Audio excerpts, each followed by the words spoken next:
On today's show, it was a split weekend for the Capitals as they pick up a big win over the Blues, but fall to the Pens, and Logan Thompson is off to a historic start.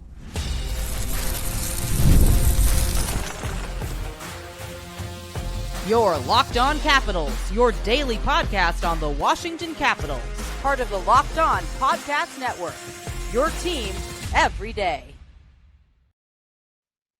Well, hello and welcome into this edition of Locked On Capitals, part of the Locked On Podcast Network, your team every day. My name is Dan Holme. I've covered the Capitals for the last 3 seasons for Locked On and various other outlets before that. I'm also the host of the weekly show called the Capitals Minute Cast, available wherever you find your podcasts. Today's episode is brought to you by our friends at Game Time.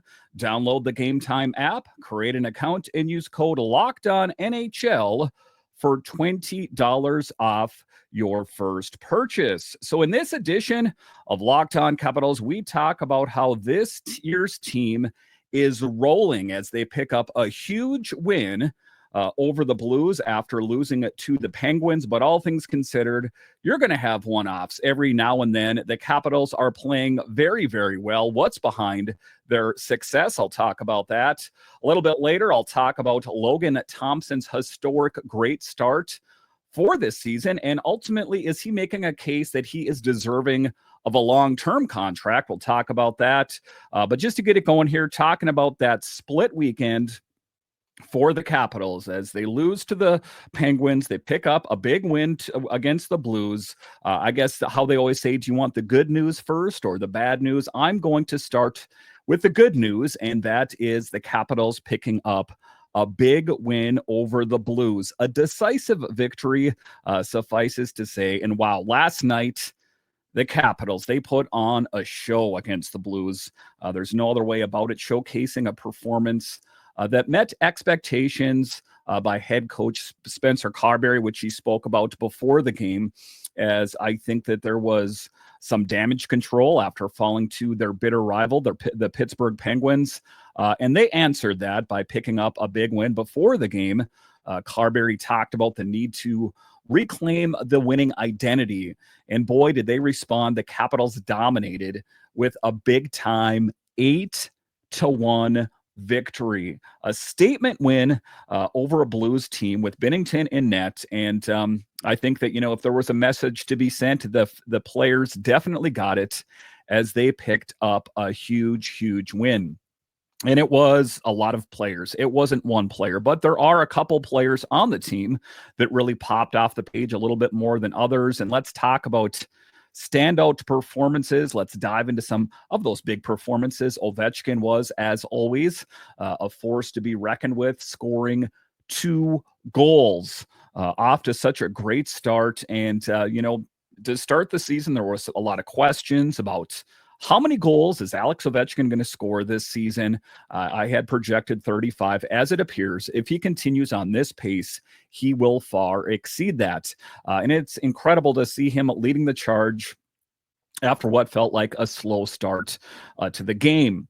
And once that dam broke for the Capitals and the water started going over the top, the Capitals really ran away with this game. But another player that I knew was going to be a great player. And, certain things you can set your watch to, that Alex Ovechkin is going to score a ton of goals. But Connor McMichael, wow, just stunning and just continues to knock it out of the park. Connor McMichael, Jakob Chychrun, and Logan Thompson, each one contributed significantly, helping build that commanding win. And that is the biggest difference, or one of the biggest differences over last year, is they're getting scoring up and down. And with Jakob Chychrun and Matt Roy back in the mix, this team is next level. Definitely a big improvement over last season. And it's not him. How about Tom Wilson? He had 2 assists and continues to shine, racking up 6 points in his last 6 games as well. So you take a look at it. It's not one player getting it done. It is the net minding. It's the blue line. It's the forwards. They're all getting it done. But to talk about Ovechkin's impact, and oftentimes on the show, if you're an everydayer, I spoke about that as Alex Ovechkin goes so go the Capitals. And Ovechkin was pivotal in igniting the offense. The first period was a little tight, but once he scored in the second on a beautiful setup by Protas and Strome, the momentum shifted. And oftentimes it's about who scores the first goal will determine in which direction the team goes. That was the case against the Blues. The goal was essential. It was a game winner. Ovechkin now has 10 goals this season, 32 away from breaking Wayne Gretzky's legendary record. And the thing of it is I don't think that Alex Ovechkin is dwelling on that record so much this year, that ultimately that is what is behind his success. That if the team isn't playing well, I think that they want to ask Ovechkin more and more, how about that goal record? How about that goal scoring record? That there are a lot of standout players on this year's team, that he's not too concerned about that. He's more concerned about winning games. But as far as Ovi, moreover, he notched another goal on the power play, assisted by Strome, continuing to show why he's still the cornerstone of this team, the heartbeat, if you will. And even at 39 years old, it does not seem to be losing a step. But I did mention a few different players out there, but one player in particular has been a part of the secret sauce of Alex Ovechkin's success, and that is Dylan Strome. He played exceptional in assisting Alex Ovechkin, marking a 3-assist night overall. In that performance, he ranks among the top players in the league for points. And if we remember last year, as Ovi got off to that slow start, as the Capitals got off to a slow start, it was Dylan Strome leading the way for a lion's share of the season at goals. It doesn't seem that he has missed a step this year either, as he has been huge. His connection with Ovechkin is something to watch. It's been clicking this season. So, in the offseason, I thought maybe Pierre-Luc Dubois on that top line, but it does appear that chemistry between Strome and Ovechkin and Protas as well is quite something. And, as far as McMichael, talking about, how I said he's growing by leaps and bounds, he scored just 59 seconds into the game and ended the night with 2 goals. And a part of his success is just confidence, that he's finding the back of the net. And each time he does that, his confidence grows. I think that maybe last season he felt the need to pass it a bit more. I think that he knows that he can stand on his own 2 feet and be a great goal scorer by himself. That puts him on pace for an impressive 53 goals this season, perhaps, if he continues at this clip. What's remarkable is that he also picked up an assist, contributing to points in 6 of the last 7 games. The kid's on fire and proving he can hang with the best of them. What do you guys think? I think that he is a bit of a lightning in a bottle. But as far as the blue line, the biggest return is Jakob Chychrun. And, he's a defender, but moves the puck well, fade away, goal, kind of leaning back, shot it, found the back of the net. Jakob Chychrun, in it of himself, is a premier goal scorer. Jakob Chychrun, of course, made a significant impact returning from injury. It was the first time this season that all the regular defensemen were available, and his presence was felt immediately. So that's what I was talking about. This team is pretty much the way that it was sketched out in the offseason. TJ Oshie and Backstrom, we knew most likely wouldn't be here. And I guess Milano is out facing an injury, but Jakub Vrana is in there and playing admirably, and Scarbosa.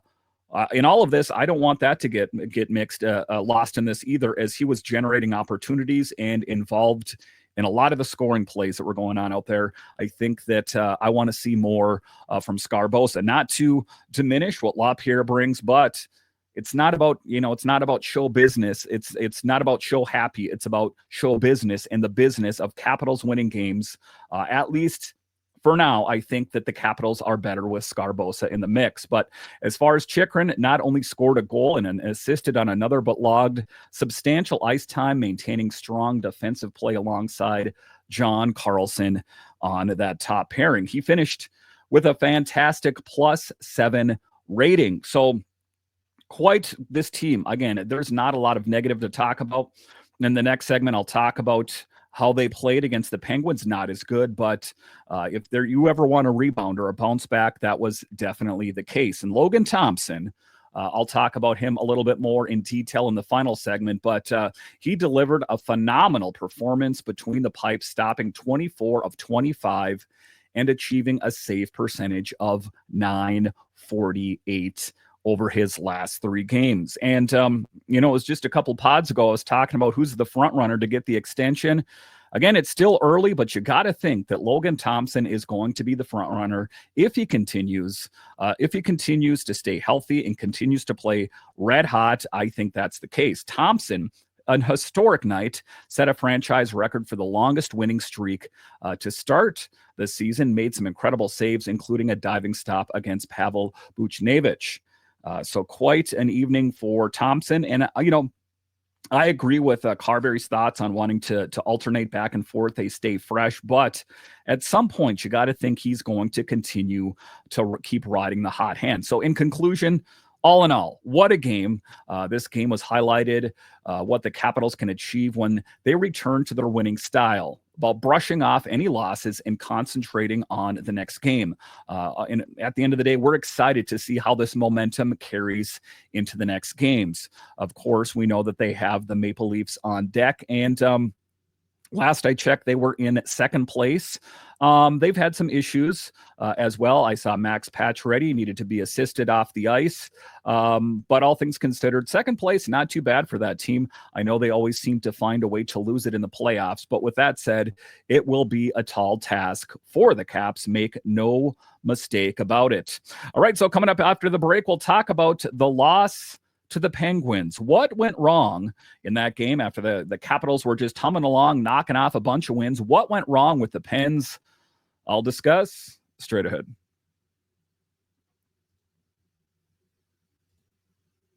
Prize Picks is the best place to get real money sports action. With over 10 million members and billions of dollars in awarded winnings, Prize Picks has made daily fantasy sports accessible to all. You just pick more or less than at least 2 players for a shot to win up to 100 times your cash. Run your game all season long on Prize Picks. You can now win up to 100 times your money on Prize Picks with as little as 4 correct picks. Prize Picks is the only real money daily fantasy platform with injury insurance policy, so your lineups stay in play even if one of your players gets injured. If your player leaves in the first half and doesn't return, Prize Picks keeps your lineups live. Sign up today and get $50 instantly when you play $5. You don't even need to win to receive the $50 bonus. It's guaranteed. Download the app today and use code LOCKEDONNHL to get $50 instantly after you play your first $5 lineup. That's use promo code LOCKEDONNHL to get $50 instantly after you play your first $5 lineup. Prize Picks, run your game.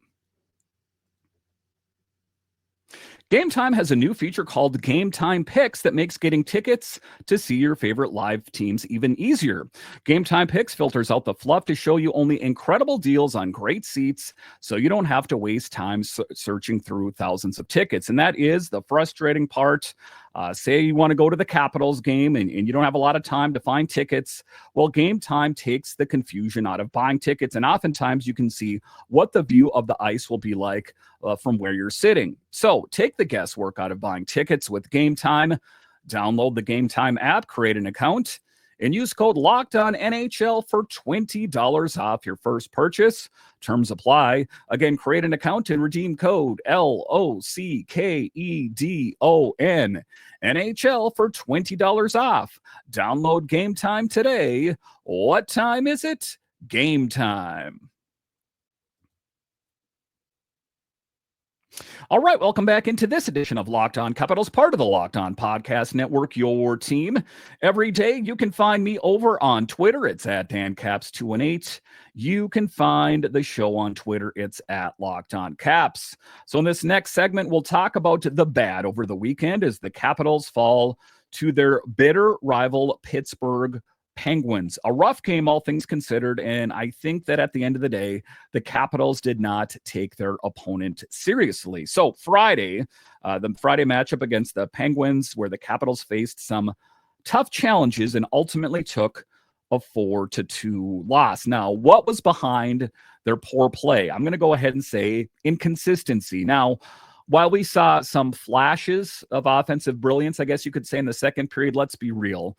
The consistency just wasn't there for the duration of the game. The first and third periods were rough. Those moments contributed heavily to the Capitals' defeat. And there were points that they had some pushback, but ultimately the Penguins had more pushback. They had a greater willing to win, and ultimately why they walked away victorious. It is rubbing salt in the wounds anytime the Capitals fall to the Penguins, further growing that bitter rivalry. So in that particular game, there were struggles on the PP. Has been evident throughout the season thus far. A little bit different against the Blues, but one major area of concern has been the power play. I've talked about it on the show all season. It's been struggling since Game 3 of the season, and with the matchup against the Pens, went 0 for 3. That's 3 critical scoring opportunities missed. And that's one of the things I've talked about on the show, that it's still early-ish in the season, that as long as the Capitals keep winning games, it kind of gets swept under the rug. But say, it was a game that they lost and they had a couple opportunities that they squandered on the power play. Those are the things that are going to be drawn into focus as the season progresses. Now, since October 17th, the Caps only managed 2 successful power play conversions out of 40 attempts. Those are not the statistics that you're looking for. Ultimately, it has been rough sledding for the Caps. And honestly, the execution doesn't seem fundamentally poor. It's just can't capitalize on those moments. I have heard John Carlson talk about zone entries, those kind of things that, historically the Capitals have done well on the power play just this season. I would say the last couple seasons have been a bit rough, but outstanding net minding by the Pens. Rookie goaltender Joel Blomqvist, who had a standout performance against the Caps, turned away 32 of 34, including all 5 attempts from Ovi. That ended Ovi's 5-game scoring streak. Definitely a tough matchup for him. Again, we know he bounced back in the next game. I'm just trying to cover this game in a vacuum, but it just wasn't the Capitals' night. And I hate to make those kind of excuses, but it's true. It just wasn't his night. And, the tough part is, and I know it's important not to have fans, to be a fan of certain players when you're covering a team. You kind of root for Charlie Lindgren at the end of the day, but it does appear as though that he is falling back in the favorability of where the Capitals are at. At this point, it's quite apparent that Logan Thompson is running away with it, and as far as Chucky was concerned in the game against the Pens, had a bit of a shaky, but improved as the game went on. Made some huge saves. Make no mistake about it. It wasn't a horrible game by him. Not solely his fault, as the defense was poor as well. He faced a ton of shots. And as we've now given up over 30 shots on goal in 4 straight games, he had some notable stops. Again, I don't want to say he had a poor game. I know that oftentimes that is the perception when your team loses, but including an incredible leg extension to deny Ricard Raquel on a close range shot in the second period, just to highlight a couple big saves that he did make. And when I talked about in the first segment how much the defense had improved with Chychrun in the lineup, that wasn't the case on Friday evening, and it struggled. Sadly, a lackluster defensive display really played a huge role in the inability to secure a win. You need the defense to step up huge as well, but Lindgren stopped 28 of 31, but it's clear that the Capitals in general struggled with coverage and assignments, especially in the crucial third period. Malkin took advantage of that. You can't give these guys opportunities or they will make the most of them. Crosby, Malkin, those kind of players scoring the game winner. And let's not forget, or Sonny Milano, that is going to be the interesting thing to follow. Sandin kicked things off by injecting some life into the flat first period, blasting a shot past Blomqvist with an assist from Connor McMichael, who's now getting points in 5 of his last 6 games. That's the kind of start we want to see from him. And all things considered, Sandin has been solid, especially with his pairing alongside Matt Roy on the second defensive pairing. So a huge thing. And all things considered, Vrana as well. Like I talked about, the battle between Milano and Jakub Vrana. Milano out due to an upper body injury. Vrana took full advantage of his return after a 2-game absence. He showcased speed and extended his point streak to 3 games. That was a big thing. So, it's making the most of your opportunities. It does appear as though that Vrana has the advantage. One of the things that Spencer Carberry did say, however, though, is that it's not a really fair thing on Sonny Milano, as he has not been given a lot of opportunities. In that last game he played, he had like 5 some minutes in the game, so not a huge thing. And it got a bit heated towards the end there between Tom Wilson and Evgeni Malkin, and Tom Wilson took the high road, and instead of throwing down, dropping the mitts, and picking a fight, he made the raspberry gesture in his direction. So a bit of humor injected into the game. I think at the end of the day, you have to have kind of look at it lightheartedly. If your team's going to lose, or maybe there's a history between Wilson and Malkin, maybe they know each other off the ice, I'm not sure, but in any event, it got a little bit chippy towards the end there, and Tom Wilson chose to take a humorous high road in that instance. So, all right, coming up here after the break, we'll talk about the historic start of Logan Thompson. Listen, I knew he was going to be good.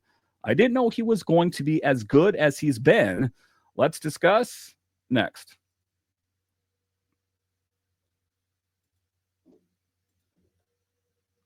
Get ready to tackle the NFL action with FanDuel, America's #1 sportsbook, because right now, new customers can bet $5 and get $150 in bonus bets if you win. The FanDuel Sportsbook app gives you everything you need to place live bets on the NFL all in one place. And there is a lot of football that's played on any given Sunday or Monday or Thursday. And some of those games you're more into, some of them you're not. But if you open up the FanDuel app, put a little bit of money on the game, all of a sudden those games got that much more exciting. So when you get a hunch in the middle of the game, you can check out the latest stats, view live play-by-play, and so much more on the same page where you place your bet. Just visit FanDuel.com to join today.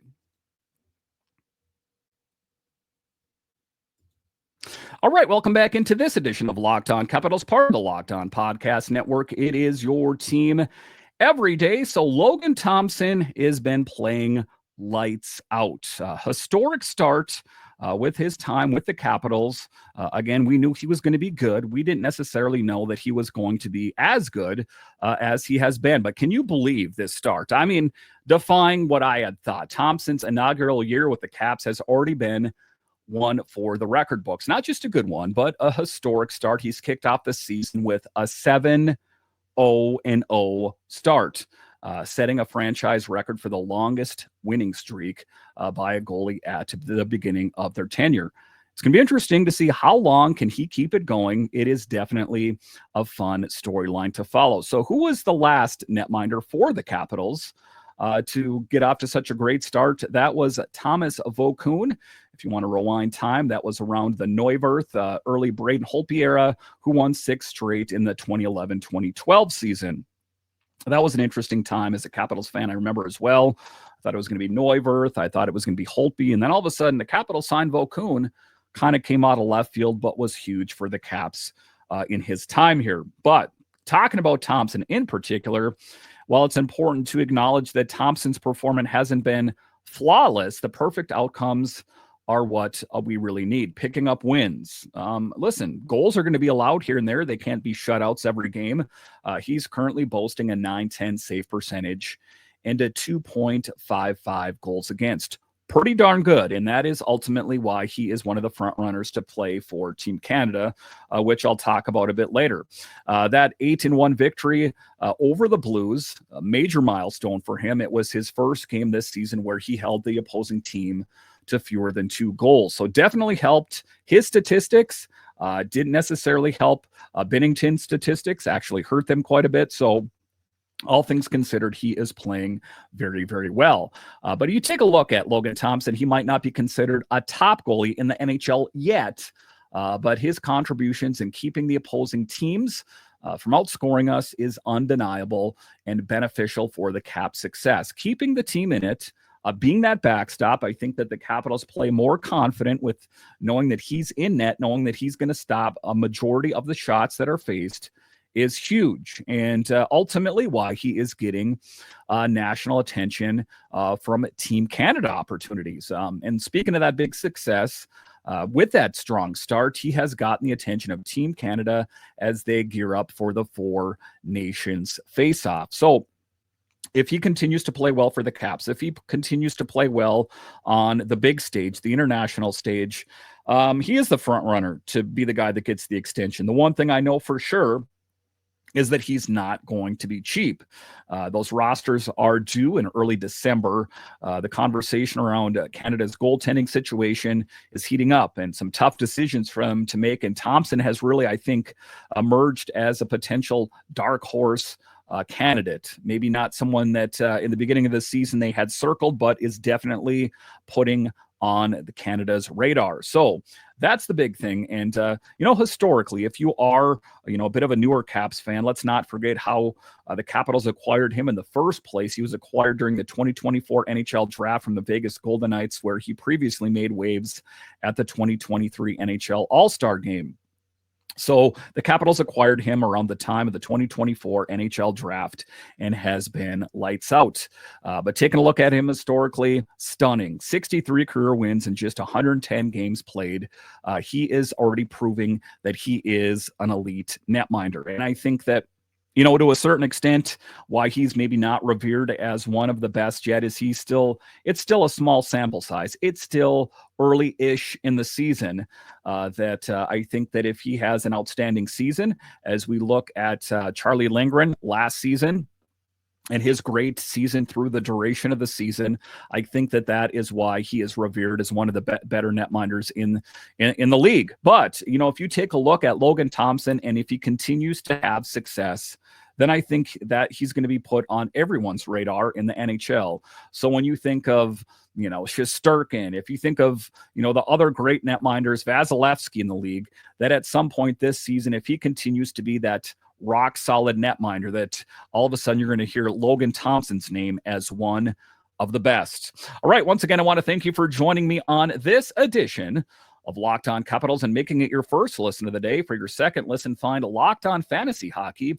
Become a fantasy hockey expert and get the edge over your league mates with daily tips from Steal and Flip.